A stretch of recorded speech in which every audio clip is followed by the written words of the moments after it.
Tumayo na po ang lahat.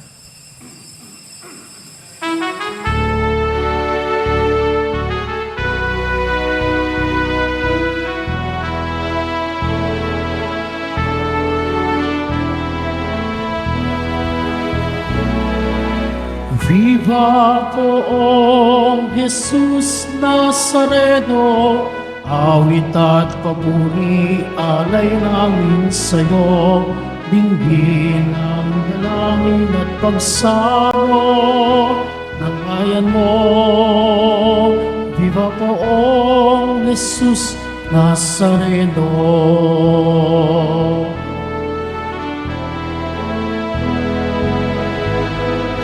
Tayo ngayon ay magtipon at sambahin ang poon.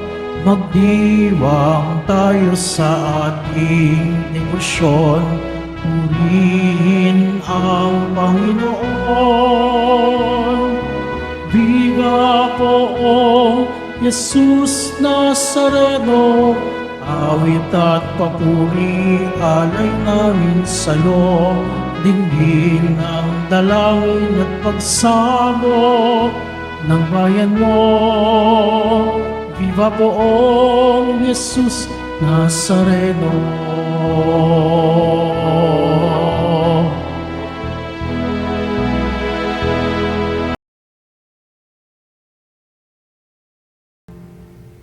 Sa ngalan ng Ama at ng Anak at ng Espiritu Santo. Amen. Ang pagpapala ng ating Panginoong Jesucristo, ang pag-ibig ng Diyos Ama, at ang pakikipagkaisa ng Espiritu Santo naway sumainyong lahat. At sumaiyo rin.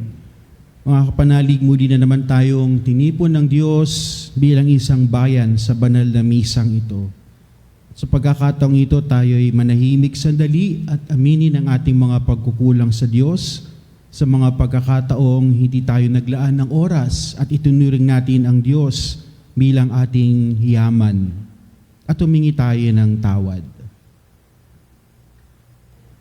Inaamin ko Sa makapangyarihang Diyos at sa inyo mga kapatid, na lubha akong nagkasala sa isip, sa salita, sa gawa, at sa aking pagkukulang.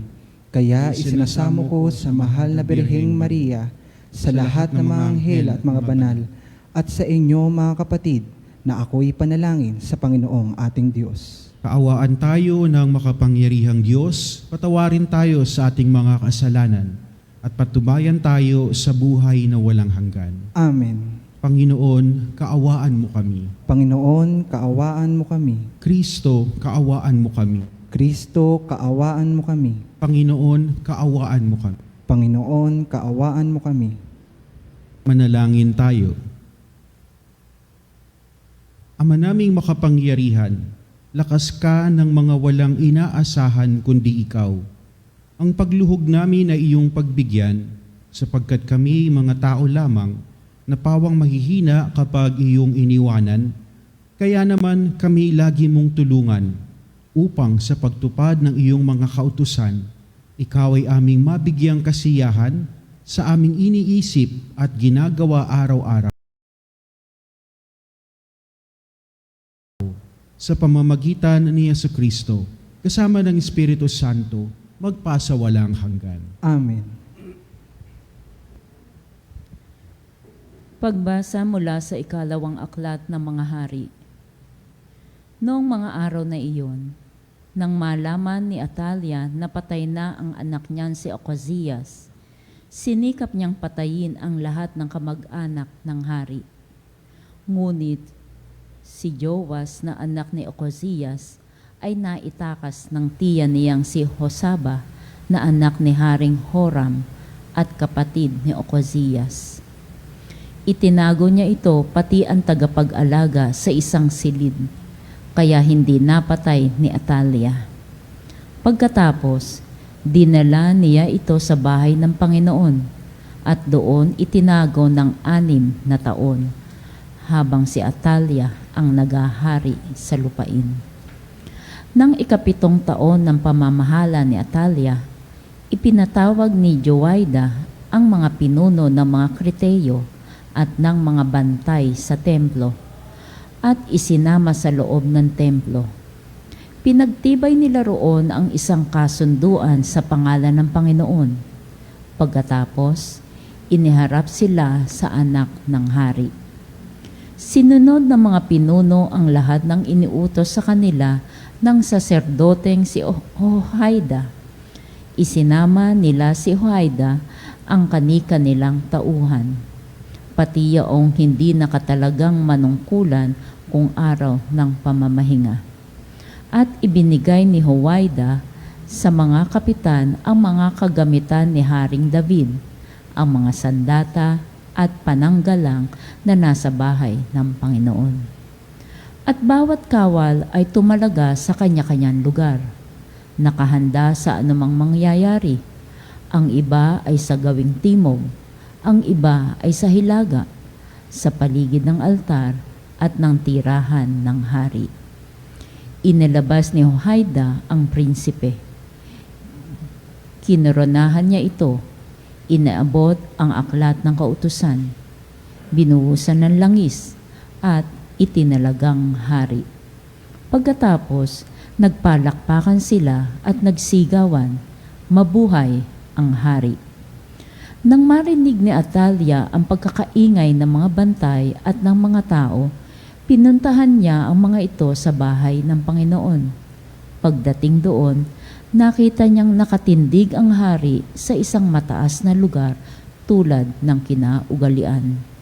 Ang mga kapitan at ang mga taga-ihip ng trumpeta ay nakatayo sa tabi nito. Ang buong bayan naman ay di magkamayaw sa galak at walang malamang gawin sa pag-ihip ng kanilang trumpeta.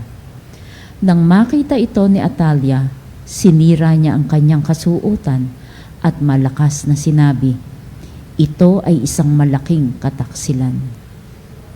Iniutos ni Hohaida sa mga kapitan, ilabas ang babaeng yan at patayin pati ang sinumang susunod sa kanya. Ngunit huwag silang papatayin sa bahay ng Panginoon. Siya ay sinunggaban nila. Inilabas sa daraanan ng mga kabayo ng hari, papasok sa palasyo at doon pinatay. Pagkaraan noon, sinariwa ni Hohaida ang tipan ng Diyos at ng mga tao. Muli niyang pinanumpa ang hari at ang mga tao na sila'y papailalim sa tipan. Ang mga tao ay nagtuloy sa templo ni Baal. Giniba nila ito at winasak pati rebulto ni Baal. Pinatay nila sa harap ng altar si Matan na saserdote ni Baal. At si Hohaida ay nagtalaga ng mga bantay sa bahay ng Panginoon. Nagdiwang ang bayan at naging mapayapa sila mula nang patayin si Atalia sa tirahan ng hari. Ang salita ng Diyos. Salamat sa Diyos. Pinili ng Panginoong tahanan ang Siyon. Pinili ng Panginoong maging tahanan ang Siyon. Ang iyong pangako sa lingkod mong David, huwag mong babawiin. Ganito ang iyong pangakong habilin. Isa sa anak mo ang gagawing hari upang mamahala, matapos na ikaw ay pumanaw sa lupa. Pinili ng Panginoong maging tahanan ang Siyon. Kung maging tapat ang mga anak mo sa bigay kong tipan, at ang mga utos ko ay igagalang, ang mga anak mo'y pawang maghaharing walang katapusan. Pinili ng Panginoong maging tahanan ang Siyon.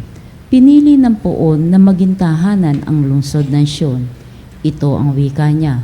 Doon ako titira panghabang panahon.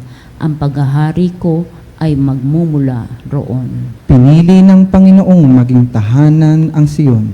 Sa lipi ni David, ako ay kukuha ng haring dakila upang maingatan ang pagpapatuloy ng pamamahala.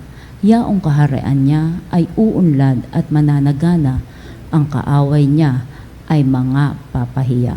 Pinili ng Panginoong maging tahanan ang Siyon.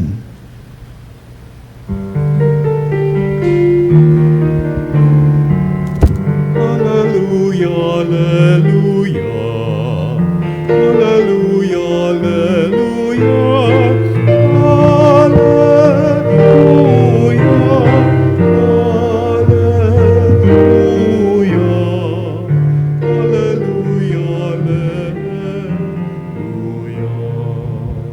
Mapalad ang mga dukha na tanging Diyos na lumikha ang pag-asa at adhika. Hallelujah, hallelujah. Hallelujah, hallelujah. Hallelujah.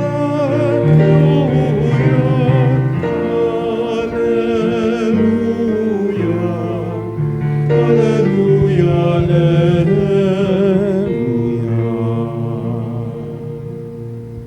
Sumainyo ang Panginoon. At sumaiyo rin, Ang mabuting balita ng Panginoon ayon kay San Mateo. papuri sa iyo, Panginoon.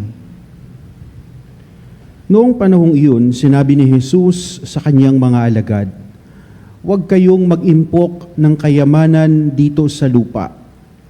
Dito'y may naninirang tanga at kalawang at may nakapapasok na magnanakaw.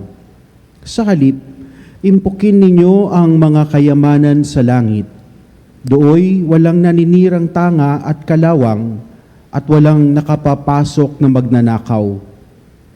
Sapagkat kung saan naroon ang inyong kayamanan, naroon din naman ang inyong puso. Ang mata ang pinakailaw ng katawan. Kaya't kung malinaw ang iyong mata, maliliwanagan ang buo mong katawan. Ngunit kung malabo ang iyong mata, madirimlan ang buo mong katawan. Kaya't kung ang liwanag na nasa iyo ay kadiliman pala, napakadilim niyan." Ang mabuting balita ng Panginoon. Pinupuri ka namin, Panginoong Hesukristo. Isang mapagpalang tanghali po sa inyong lahat, mga kapanalig, sa mga kasamahan din po natin dito sa himpilan. No? Kadalasan na po sa mga bata, no? Maski nung ako'y bata pa lang, no? Kapag tinanong mo ang isang bata, bakit nag-aaral? O kaya ano ang kanyang ambisyon? At normal na sagot ng mga bata ay kung ano ang makakapagpayaman sa kanila. At kaya daw sila nag-aaral ay para makakuha ng magandang trabaho, para makapag-ipon ng pera, at para yumaman. Sino ba naman ang hindi gustong yumaman? Di ba? Dahil kailangan natin ito. Ang problema lang kapag masyado nang nababalot ng paghahangad ng mga material na bagay ang ating pagkatao, ito ngayon yung pinapaalala sa atin ng Panginoong Hesus. Dahil minsan sa kagustuhan natin na magkaroon ng mga material na bagay, hindi natin nare-realize at hindi natin napapagtanto na ang mga bagay na ito ay lumilipas. No? At minsan, nakakalimutan natin ang Diyos at nakakalimutan natin ang ating kapwa. Kaya anong pinapaalala sa atin ng Panginoon sa ating pagninilay ngayon? Una, ang kayamanan na dapat pala nating pag-impukan o pag-ipunan ay ang ating kayamanan ng ugnayan sa Diyos. Bakit? Kasi kahit na anong gawin ng tao, no? At the end of the day, sinasabi nga natin, sa pagtatapos ng araw, palaging ang Diyos ang ating kinakapitan. Ang Diyos ang ating nilalapitan. At araw-araw binibigyan tayo ng pagkakataon ng Diyos na kilalanin siya. Maglaan tayo ng oras, kahit katiting, no? kahit sandali ng pananahimik at pananalangin at pagpapasalamat. Napakadaming paraan, lalo na ngayon, no? Sa napakamodernong teknolohiya. Ang Bible, pwede mo nang i-download sa iyong cellphone o kaya sa iyong mga gadget. At hindi mo na pwedeng i-excuse na hindi ka nakakapagbasa ng Bible kasi kahit saan, no? Pwede kang magbasa ng Biblia o kaya magbasa ng scripture passage. Para na sa ganun, tayo ay nagagabayan ng salita ng Diyos. At dyan ngayon, nagkakaroon tayo ng panlaban sa tukso, panlaban sa demonyo. Sapagkat ang salita ng Diyos, kapag ito ay ating ninanamnam, mas naiintindihan natin at mas nakikilala natin sino ang Diyos sa ating buhay. Kasi kapag hindi tayo naglalaan talaga ng panahon para sa Diyos, talagang hindi magkakaroon ng oras. Sinasabi nga natin, ang daming ginagawa ng tao. Pero kung tutuusin, sa buong maghapon, iobserbahan natin ang ating mga kaibigan o ating mga kakilala. Gaano katagal ang ginugugol natin sa Facebook o kaya sa social media, 'di ba? Minsan nakakalungkot bilang mga Kristiyano, mas updated pa tayo sa buhay ng mga artista kaysa sa buhay ni Kristo, no? O kaysa sa pag-update natin sa mga turo ng simbahan. Bakit? Sapagkat napakahalaga nito bilang ating pagkakilanlan ng mga Kristiyano. So ito yung una, yung kayamanan na dapat pinag-iipunan natin. Kasi ito yung mga kayamanan na hindi lumilipas, hindi nawawala. Pangalawa, yung ating kayamanan ng ugnayan sa ating mga tao, sa mga tao. Kumbaga, sila ang itinuturing natin na ating mga yaman. Sa pamilya. Oo, totoo na kinakailangan natin magtrabaho, mag-provide sa ating mga mahal sa buhay. Pero, ang mga bata, halimbawa, hindi naman nila kailangan ng mga mamahaling bagay. Kinakailangan na lang ma-appreciate kung ano ang mayroon sa kanila. Kaya lang minsan, dahil sa kagustuhan natin na makuha ang lahat ng mga material na bagay, nakakalimutan na natin ang kahalagahan ng presensya. Minsan yung mga magulang, halimbawa, na ginugugol yung oras sa pagtatrabaho, kahit linggo, kahit Sabado, na nawawala na ng oras sa kanilang pamilya. Bakit? Kasi ang mahalaga ay yung material na bagay na pwedeng maibigay sa mga bata. Pero tignan ninyo, ang mga bata ngayon, marunong ba makipag-usap? Marunong ba makipagkwentuhan ang mga bata? Hindi. Sapagkat ginugugol na nila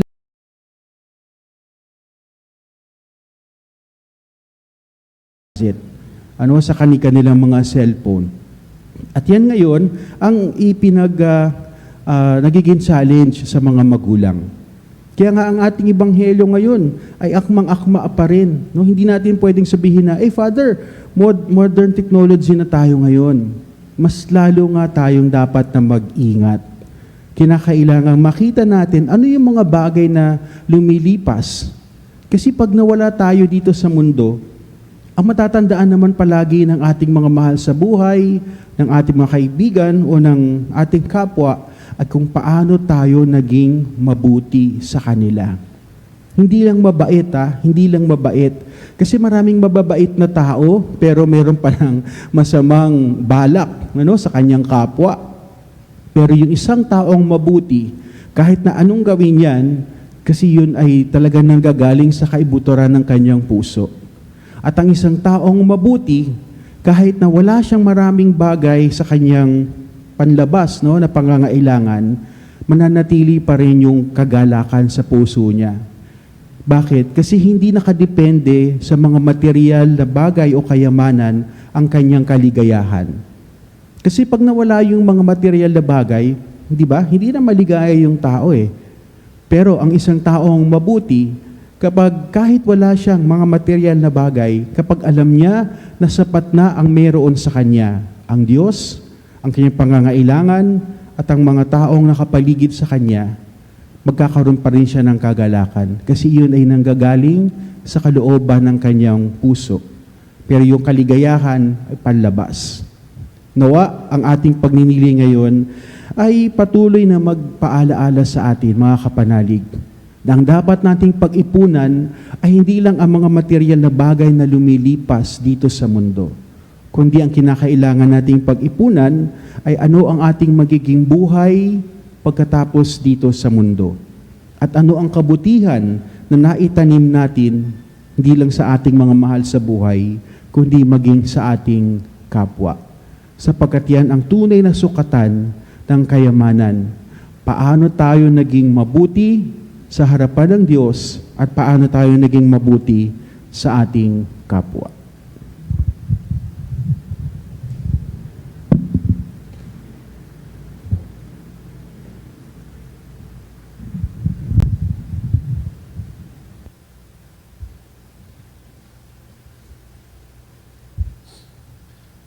Hinahamon tayo ni Jesus na mag-ipon ng kayamanan sa langit kaysa kayamanan sa lupa. Ituon natin ang ating mga puso sa kalangitan sa ating pananalangin at ating itugon, Panginoon, dinggin mo ang aming panalangin. Panginoon, dinggin mo ang aming panalangin. Ang simbahan, naway gawing malaya ang mga kalalakihan at kababaihan sa pagkaalipin sa materialismo sa pamamagitan ng pagtuturo sa kanila ng mga bagay na pinahahalagan ng kaharian ng Diyos. Manalangin tayo sa Panginoon. Panginoon, dinggin mo ang aming panalangin.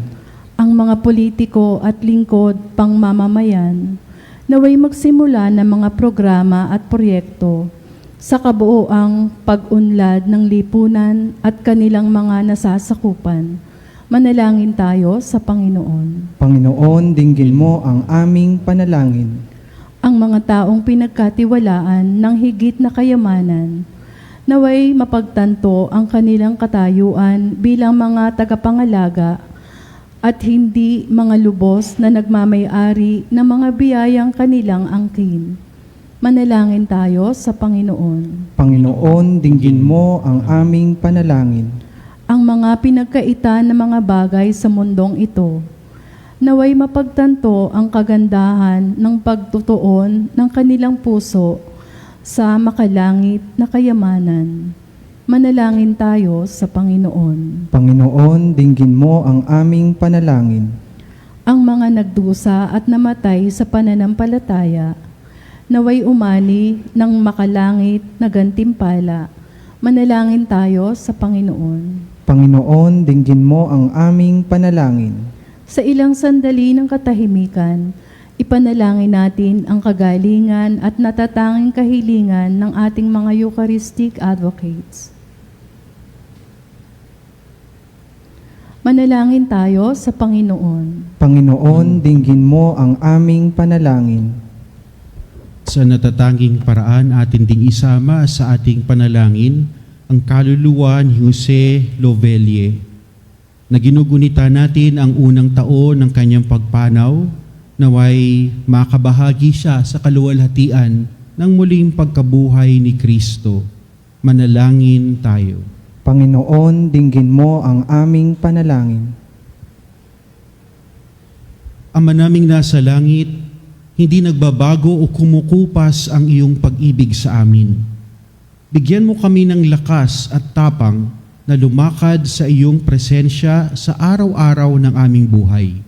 Hinihiling namin ito sa pamamagitan ni Kristong aming Panginoon. Amen.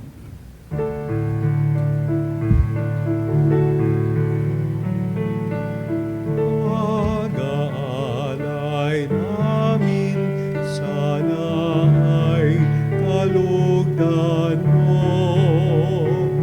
Isang bayan na nagtutog ay nagmamahal sa'yo.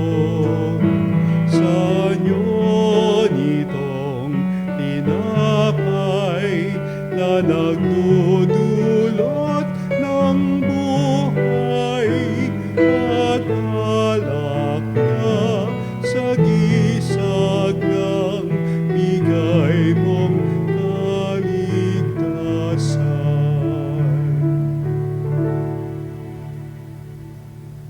Manalangin kayo mga kapatid upang ang ating paghahain ay kalugdan ng Diyos amang makapangyarihan. Tanggapin nawa ng Panginoon itong paghahain sa inyong mga kamay sa kapurihan niya at karangalan sa ating kapakinabangan at sa buong sambayan niyang banal. Ama naming lumikha, kami ginawa mong may angking katauhan na dapat pakanin at pangalagaan at iyong pinagdudulutan ng banal na pakikinabang. Ipagkaloob mong kami huwag magkulang sa mga iniuukol mo sa aming kapakanan sa pamamagitan ni Jesucristo, kasama ng Espiritu Santo, magpasawalang hanggan. Amen. Sumainyo ang Panginoon. At sumainyo rin, Itaas sa Diyos ang inyong puso at diwa. itinaas na namin sa Panginoon. Pasalamatan natin ang Panginoong ating Diyos. Marapat na siya'y pasalamatan. Ama naming makapangyarihan, tunay ngang marapat na ikaw ay aming pasalamatan sa pamamagitan ni Jesucristo na aming Panginoon. Utang na loob ang nagbubunsod upang gunitain ang kamatayan niya para kami buhayin. Pagtitiwala ang sanhi ng ligayang di malilimot sa pagkabuhay niyang sa aming kaloob. Pag-asa ang dahilan ng pagiging handa para sa pagbabalik niyang totoong dakila. Kaya kaisa ng mga anghel na nagsisiawit ng papuri sa iyo, nang walang humpay sa kalangitan, kami nagbubunyi sa iyong kadakilaan.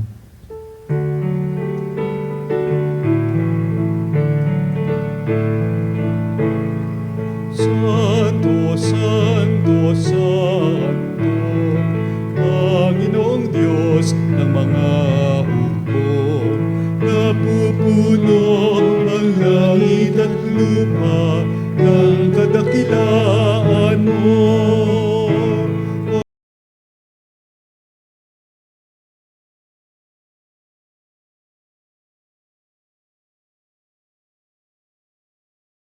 Pinagpala ang naparirito sa ngalan ng Panginoon. Hosana, Hosana,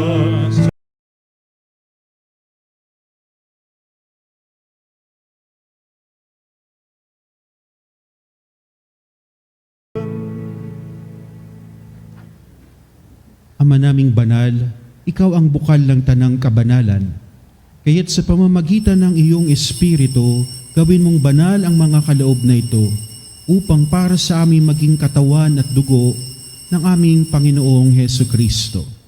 Bago niya pinagtiis ang kusang loob na maging handog, hinawakan niya ang tinapay, pinasalamatan kanya, pinaghati-hati niya iyon, iniabot sa kanyang mga alagad at sinabi, "Tanggapin ninyong lahat ito at kanin, ito ang aking katawan na ihahandog para sa inyo."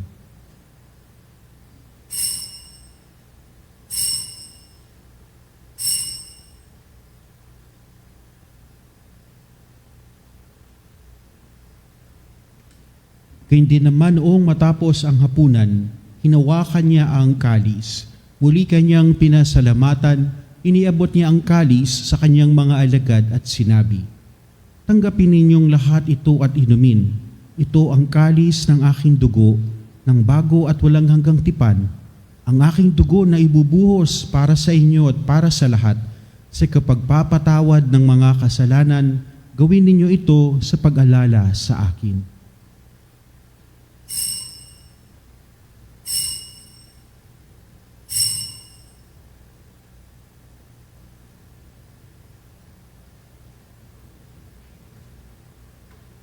Ang misteryo ng pananampalataya.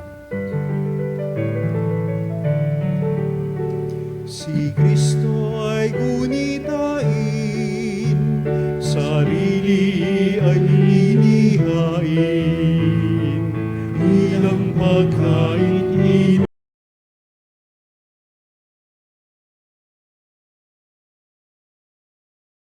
hanggang sa siya'y dumating, hanggang sa siya'y dumating. Ama, ginagawa namin ngayon ang pag-alala sa pagkamatay at muling pagkabuhay ng iyong anak. Kaya't iniaalay namin sa iyo ang tinapay na nagbibigay buhay at ang kalis na nagkakaloob ng kaligtasan. Kami nagpapasalamat dahil kami iyong minarapat na tumayo sa harap mo para maglingkod sa iyo. Isinasamo namin kaming magsasalo-salo sa katawan at dugo ni Kristo ay mabuklod sa pagkakaisa sa pamamagitan ng Espiritu Santo. Amalingapin mo ang iyong simbahang laganap sa buong daigdig. Puspusin mo kami sa pag-ibig, kaisa ni Leon na aming Papa, at ni Elias na aming Obispo at ng Tanang Kaparian. Alalahanin mo si Jose na tinawag mo mula sa daigdig na ito. Noong siya'y binyagan, siya'y nakaisa ni Kristo sa pagkamatay. Ngayong siya'y pumanaw, naway makaisa siya ni Kristo sa pagkabuhay. Alalahanin mo rin ang mga kapatid naming nahimlay nang may pag-asang sila'y muling mabubuhay, gayon din ang lahat ng mga pumanaw. Kaawaan mo sila at patuloyin sa iyong kaliwanagan. Kaawaan mo at paghindapatin kaming lahat na makasalo sa iyong buhay na walang wakas. Kaisa ng mahal na Birheng Maria na ina ng Diyos, ni San Jose na kanyang esposo, kaisa ng mga apostol at ng lahat ng mga banal, na namuhay dito sa daigdig ng kalugod-lugod sa iyo, maipagdiwang nawa namin ang pagpupuri sa ikararangal mo sa pamamagitan ng iyong anak na aming Panginoong Hesukristo. Sa pamamagitan ni Kristo, kasama niya at sa Kanya, ang lahat ng parangal at papuri ay sa iyo, Diyos Amang makapangyarihan, kasama ng Espiritu Santo, magpasawalang hanggan. Amen. Amen. Amen.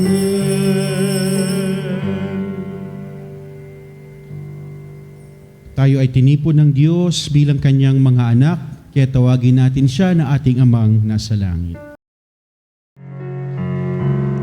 Ama namin, sumasalangit ka, sambahin ang ngalan mo, mapasa amin ang kaharian mo, sundin ang loob mo, dito sa lupa, para lang sa langit. Bigyan mo kami ngayon ng aming kapanin sa araw-araw.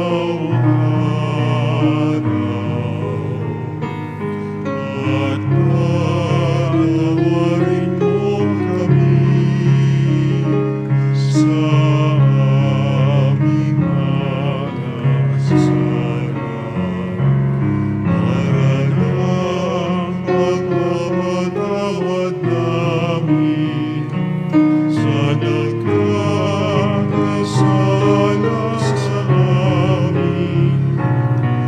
At wag mo kami ipahintulot sa tukso, at iadya mo kami sa lahat ng masama. Hinihiling namin kami iadya sa lahat ng masama, pagkalooban ng kapayapaan araw-araw, iligtas sa kasalanan at ilayo sa lahat ng kapahamakan, samantalang aming pinananabikan ang dakilang araw ng pagpapahayag ng tagapagligtas naming si Hesukristo. Sapagkat iyo ang kaharian at ang kapangyarihan at ang kapurihan magpakailanman. Amen. Panginoong Hesukristo, sinabi mo sa iyong mga apostol, kapayapaan ang iniiwan ko sa inyo. Ang aking kapayapaan ang ibinibigay ko sa inyo. Tunghayan mo ang aming pananampalataya at huwag ang aming pagkakasala. Pagkalooban mo kami ng kapayapaan at pagkakaisa ayon sa iyong kalooban, kasama ng Espiritu Santo, magpasawalang hanggan. Amen. Ang kapayapaan ng Panginoon ay laging sumainyo. At sumainyo rin. Magbigayan kayo ng kapayapaan sa isa't isa.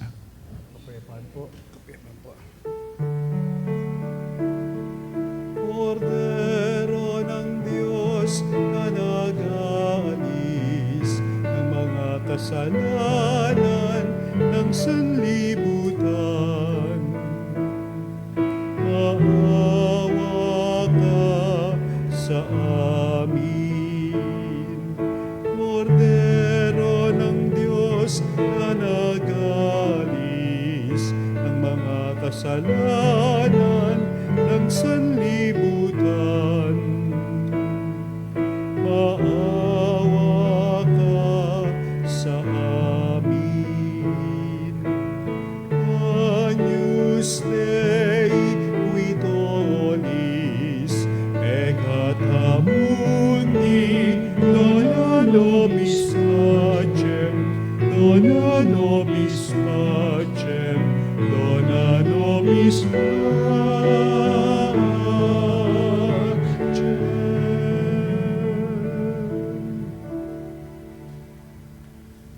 Ito ang kordero ng Diyos na nag-aalis ng mga kasalanan ng sanlibutan. Mapalad tayong mga tinawag upang tumanggap sa kanyang banal na piging.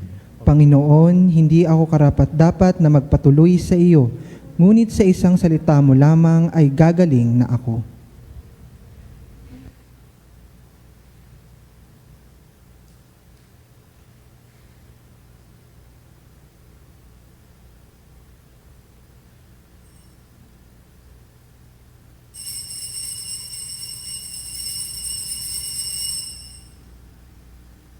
Mga kapanalig, ating dasalin ang komunyong espiritual.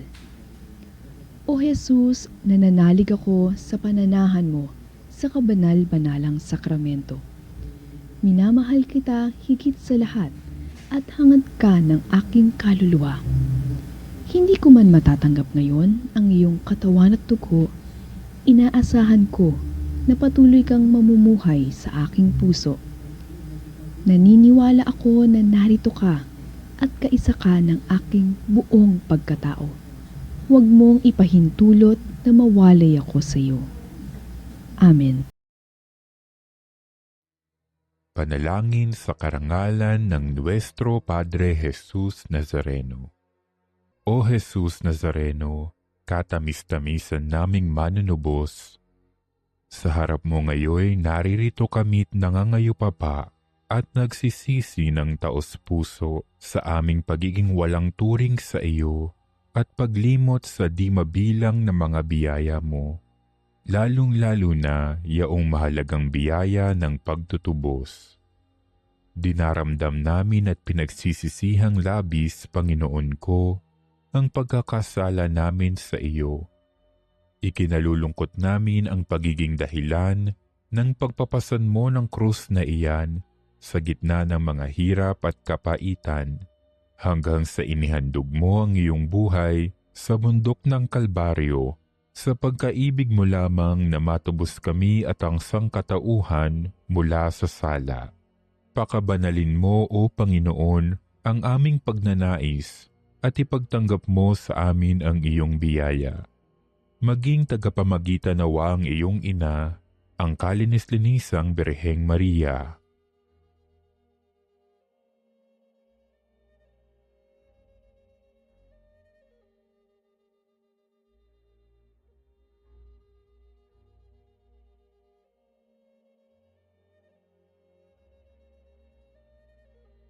Ama naming makapangyarihan, niloob mong akuin ang iyong anak, ang krus at kamatayan, upang ang sangkatauhan ay matubos at mabuhay.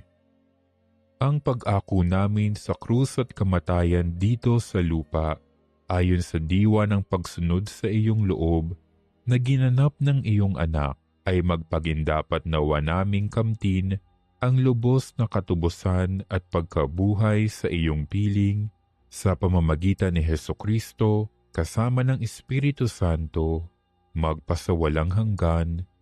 Amen. Nuestro Padre Jesus Nazareno, Panginoon namin at Diyos, kaawaan mo kami. Manalangin tayo.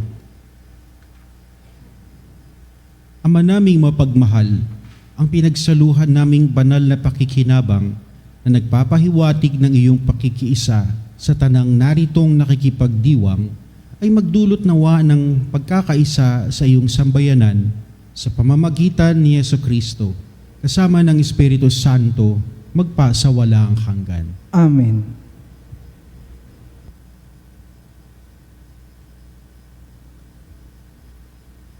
Panalangin para sa lahat ng may karamdaman.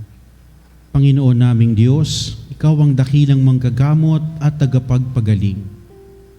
Sa oras na ito, tinataas namin sa iyo ang lahat ng may sakit, pisikal man, emosyonal o espiritual. Ipuin mo po sila ng iyong mapaghimalang kamay at pagalingin ayon sa iyong banal na kalooban. Sa iyong mapagmahal na kamay, Itinataas namin ang lahat ng may sakit,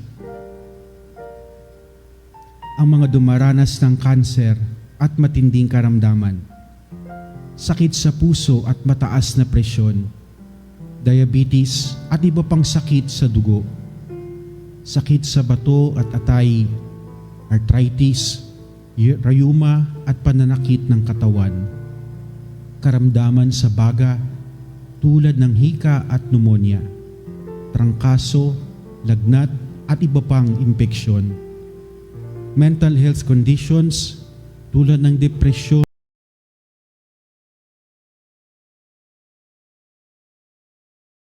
at anxiety.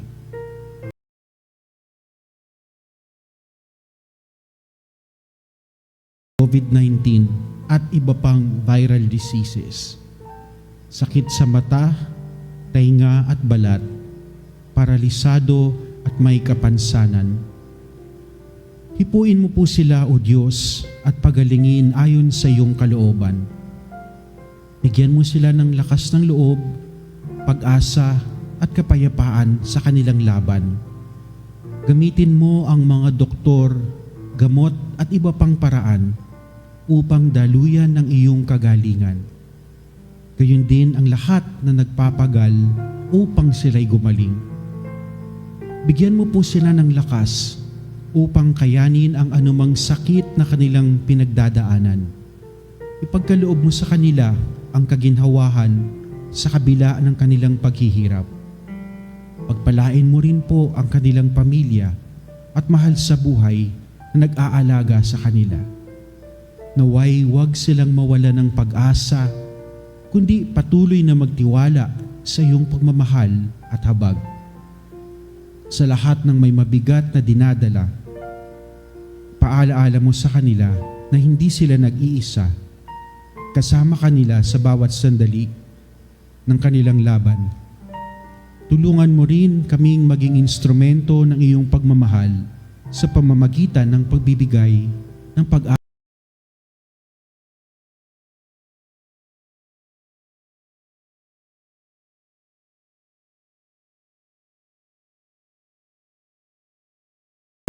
at suporta sa aming mga kapwa. Hinihiling namin ito sa pamamagitan ni Jesucristo kasama ng Espiritu Santo magpasawalang hanggan. Amen. Sumainyo ang Panginoon. At sumainyo rin. Pagpalain kayo at inyong mga pamilya ng poong may kapal sa ngalan ng Ama at ng Anak at ng Espiritu Santo. Amen. Mayo kayo't patuloy na mahalin at paglingkuran ang Panginoon. Salamat sa Diyos.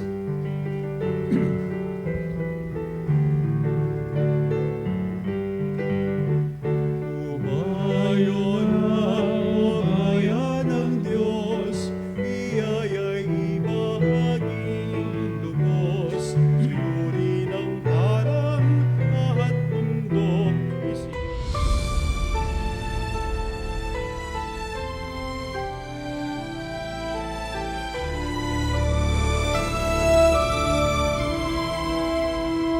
Nuestro Padre Jesús Nazareno, sinasamba ka namin, pinipintuho ka namin, aral mo ang aming buhay at kaligtasan. Nuestro Padre Jesus Nazareno, iligtas mo kami